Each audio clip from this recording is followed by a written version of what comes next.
بسم اللہ الرحمن الرحیم۔ السلام علیکم ورحمۃ اللہ وبرکاتہ۔ دوستو، کھجور پاکستان سمیت دنیا کے کئی مختلف ملکوں میں پیدا ہوتی ہے، تاہم مقامات مقدسہ کی قربت کے باعث سعودی عرب میں پیدا ہونے والی کھجوروں کو عقیدت کی نگاہ سے دیکھا جاتا ہے۔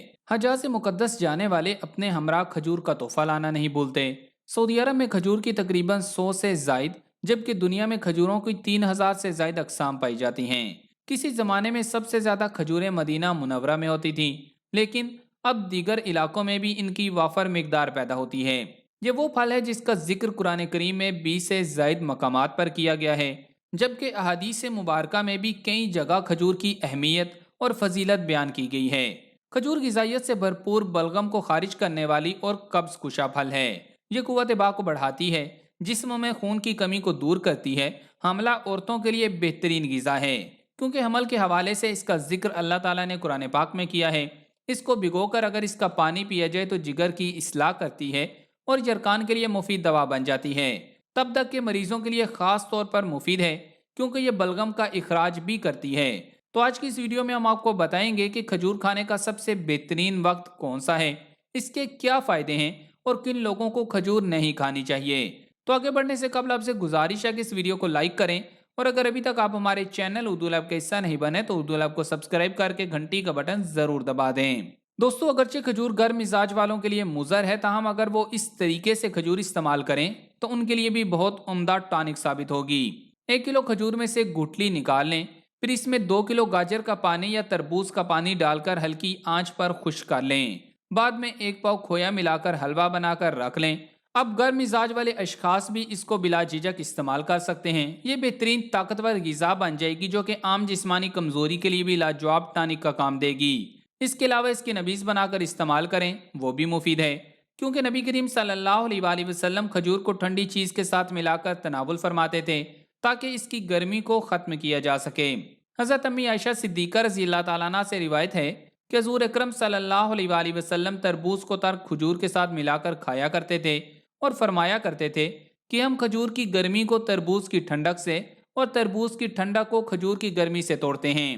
اس لیے کھجور کے استعمال کا بہترین طریقہ اس کو کسی ٹھنڈی چیز کے ساتھ ملا کر کھانا چاہیے۔ مثلاً کھجور کو آپ کھیرا، مکھن، تربوز، سردہ، دودھ کی کچی لسی یا پانی کے ساتھ ملا کر کھائیں تو اس کی گرمی ختم ہو جاتی ہے اور بدن کو فربا، چہرہ کو سرخ اور معدہ و جگر کے لیے مفید اور بہترین غذا بن جاتی ہے۔ جن عورتوں کو کثرت سے حیض آتا ہو وہ بھی اس طریقہ سے یعنی کھیرا یا تربوز وغیرہ کے ساتھ مسلسل کھجور کھائیں تو یہ موذی بیماری دور ہو جاتی ہے۔ تاہم آنکھوں میں سوزش، سرخی یا جلن ہو تو اس کو استعمال نہیں کرنا چاہیے۔ اس کے علاوہ آتشک، سوزاک اور پیشاب کے جلنے میں بھی اس کا استعمال نقصان کا باعث بنتا ہے۔ کھجور میں fibre, potassium, copper, manganese, magnesium اور وٹامن B6 جیسے اجزاء شامل ہوتے ہیں، جو کہ متعدد طبی فوائد کا باعث بنتے ہیں، جیسا کہ نمبر 1، دل کی بیماریاں اور کولیسٹرول۔ ایک تحقیق میں یہ بات بھی پتہ چلی ہے کہ روزانہ انار کے جوس اور 3 کھجوروں کا استعمال دل کے امراض کے لیے بہت فائدہ مند ثابت ہوتا ہے۔ انار اور کھجوریں اینٹی آکسیڈنٹ سے بھرپور ہوتی ہیں، جو دل کی شریانوں کے سخت ہونے اور سکڑنے کا خطرہ 1/3 یا 33% تک کم کر دیتے ہیں، جبکہ اس کے باعث کولیسٹرول میں بھی کافی حد تک کمی ہوتی ہے۔ نمبر 2، بواسیر۔ آنتوں کی سوزش بواسیر کہلاتی ہے، جو قبض کا باعث بنتی ہے۔ کھجور کا روزانہ استعمال قبض کا خاتمہ کرتا ہے، جس کے ذریعے اس تکلیف دہ مرض کو بڑھنے سے روکنے اور سدھار میں مدد ملتی ہے۔ نمبر 3، سردی سے بچاؤ۔ کھجور کو فائبر، فولاد، کیلشیم، وٹامن اور میگنیشیم کا اچھا ذریعہ شمار کیا جاتا ہے، اور اگر ٹھنڈے موسم میں کھجور استعمال کی جائے تو یہ سب عناصر انسانی جسم کو گرم رکھنے میں مدد دیتے ہیں۔ نمبر 4، ٹھنڈ اور نزلہ زکام۔ اگر سردیوں کے موسم میں آپ ٹھنڈ کے اثرات سے نزلے میں مبتلا ہیں تو آپ دن میں 3 کھجوریں، 2 عدد چھوٹی الائچی اور چند ٹکڑے لال مرچ کو لے کر گرم پانی میں ڈال کر کچھ دیر ابال لیں اور پھر چھان کر سونے سے پہلے اسے مشروب کے طور پر استعمال کریں، انشاءاللہ فائدہ ہوگا۔ نمبر 5، نظام ہاضمہ۔ اگر آپ چاہتے ہیں کہ آپ کا ہاضمے کا نظام بہتر طور پر کام کرے تو اس کے لیے روزانہ کھجور کے استعمال سب سے زیادہ فائدہ مند ہے، جو آپ کو مطلوبہ 12 گرام فائبر فراہم کرتا ہے، جس سے آنتوں کی صحت بہتر اور قبض کی روک تھام ہوتی ہے۔ کھجور میں موجود فائبر آنتوں کے نظام کی صفائی میں مدد دیتا ہے اور اسے اپنا کام مؤثر طریقے سے کرنے دیتا ہے۔ نمبر 6، ذہانت میں اضافہ اور ہڈیوں کی مضبوطی۔ جسم میں وٹامن B6 کی مناسب مقدار دماغی کارکردگی میں بہتری اور اچھے امتحانی نتائج کے لیے فائدہ مند ثابت ہوتی ہے۔ یہ وٹامن کھجور میں بھی موجود ہے، جس سے آپ ذہنی دباؤ اور پریشانی سے بچ سکتے ہیں۔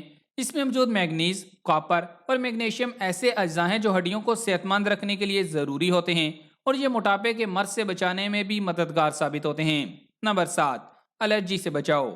کھجوروں کا ایک اہم فائدہ اس میں موجود سلفر ہے، جو کہ دوسری غذاؤں میں آسانی کے ساتھ نہیں پائے جاتا۔ لہٰذا جو افراد موسمیاتی الرجی کا شکار ہوتے ہیں انہیں چاہیے کہ وہ کھجور کے استعمال کریں۔ حالیہ ہونے والی ایک تحقیق کے مطابق آرگینک سلفر ایسے تمام لوگوں کے لیے انتہائی مفید ہے جنہیں موسمیاتی الرجیز کا سامنا رہتا ہے، جبکہ صرف امریکہ میں ہی تقریباً 23 ملین افراد اس مرض کا شکار ہیں۔ نمبر 8، توانائی سے بھرپور۔ کھجور فوری طور پر جسم کو توانائی سے بھرنے والا پھل ہے جو دیگر پھلوں اور مصنوعی غذاؤں سے حاصل نہیں ہوتی۔ اس میں شامل صحت بخش اجزاء آپ کا انرجی لیول بڑھاتے ہیں۔ نمبر 9، آنتوں کا کینسر۔ تحقیق میں پتہ چلا ہے کہ کھجور میں صحت بخش اجزاء بڑی تعداد میں موجود ہوتے ہیں جو آنتوں کو نقصان پہنچانے والے بیکٹیریاز کی افزائش روکتے ہیں اور مفید بیکٹیریا پیدا کرتے ہیں، جس سے آنتوں کے کینسر سمیت دیگر بیماریوں کا خطرہ انتہائی کم ہو جاتا ہے۔ نمبر 10، دمہ۔ کھجور کے ذریعے دمہ اور سانس سے متعلق دیگر بیماریوں کا علاج بھی ممکن ہے، جن کا شمار سردیوں کے موسم میں پھیلے عام مسائل میں ہوتا ہے۔ اس مقصد کے لیے روزانہ صبح اور شام کھجور کے 1 یا 2 دانے لازمی کھانے چاہیے۔ اب بات کرتے ہیں اجوا کھجور کی۔ کھجوروں میں ایک قسم اجوا کھجور ہے جو تمام کھجوروں سے افضل اور بہترین ہے اور طبی اعتبار سے بہت فائدہ مند ہے۔ اجوا کھجور کے استعمال طب نبوی صلی اللہ علیہ وآلہ وسلم میں اہم ہے۔ اجوا کھجور میں ہر بیماری کے لیے شفا ہے۔ اس کو حضور اکرم صلی اللہ علیہ وآلہ وسلم نے خود بویا تھا اور یہ خصوصیت صرف مدینہ کی اجوا کھجور کو حاصل ہے۔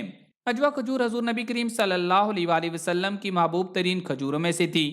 یہ مدینہ منورہ کی عمدہ ترین، انتہائی لذیذ، مفید سے مفید تر، بہت ہی عالی اور اعلیٰ قسم کی کھجور ہے۔ حدیث مبارکہ میں آیا ہے کہ سیدنا سعد بن ابی وقاص رضی اللہ تعالیٰ عنہ کہتے ہیں کہ رسول اللہ صلی اللہ علیہ وآلہ وسلم نے فرمایا، جو شخص ہر روز صبح کے وقت 7 اجوا کھجوریں کھا لیا کرے، اس دن اسے زہر اور جادو نقصان نہ پہنچا سکے گا۔ اگر اجوا کھجور نہ ہو تو کوئی بھی کھجور کھائی جا سکتی ہے۔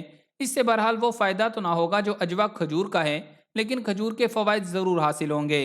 کھجور فوری توانائی کا ایک بہت بڑا ذریعہ ہے۔ اپنے دن کا آغاز کھجوروں سے کرنا دن بھر تر و تازہ رہنے کا ایک بہترین طریقہ ہے۔ کھجوریں فائبر کا ایک پاور ہاؤس ہیں جو نظام ہاضمہ کو بہتر بنانے اور قبض جیسے مسائل کو ختم کرنے میں معاون ثابت ہوتا ہے۔ صبح کے وقت کھجوریں کھانے سے آپ کو تھکاوٹ سے نجات ملتی ہے۔ صبح کے وقت کھجوریں کھانے سے آپ کی جلد نکھرتی ہے اور ایکنی جیسے مسائل سے بھی چھٹکارا حاصل ہوتا ہے۔ کھجور کا استعمال اگر رمضان میں کیا جائے تو اس کے استعمال سے دن بھر کی نکاہت اور کمزوری فوراً دور ہو جاتی ہے۔ ماہرین طب کے مطابق دن بھر روزے کی حالت میں رہنے سے جسم کمزوری کا شکار ہو جاتا ہے، اس لیے کھجور سے افطاری جسم کو مناسب صحت مند اجزاء فراہم کرنے کے لیے نہایت ضروری ہے۔ حضرت سلیمان بن عابد نبی اکرم صلی اللہ علیہ وآلہ وسلم کا یہ فرمان نقل کرتے ہیں، جب کوئی شخص افطاری کرنے لگے اسے کھجور کے ساتھ افطاری کرنی چاہیے۔ اگر کھجور نہ ملے تو پانی کے ساتھ افطاری کرنی چاہیے، کیونکہ پانی کے ذریعے طہارت حاصل کی جاتی ہے۔ اور حضرت انس رضی اللہ تعالیٰ عنہ فرماتے ہیں کہ رسول اللہ صلی اللہ علیہ وآلہ وسلم کھجوریں تناول فرمائے بغیر عیدگاہ تشریف نہیں لے جاتے تھے اور کھجوریں تاک کھاتے تھے۔ ان دونوں احادیث سے پتہ چلتا ہے کہ نہار منہ یا کافی وقت خالی پیٹ رہنے کے بعد کھجور کھانا سنت نبوی صلی اللہ علیہ وآلہ وسلم ہے اور اس سے جسم کو جلدی توانائی بھی ملتی ہے۔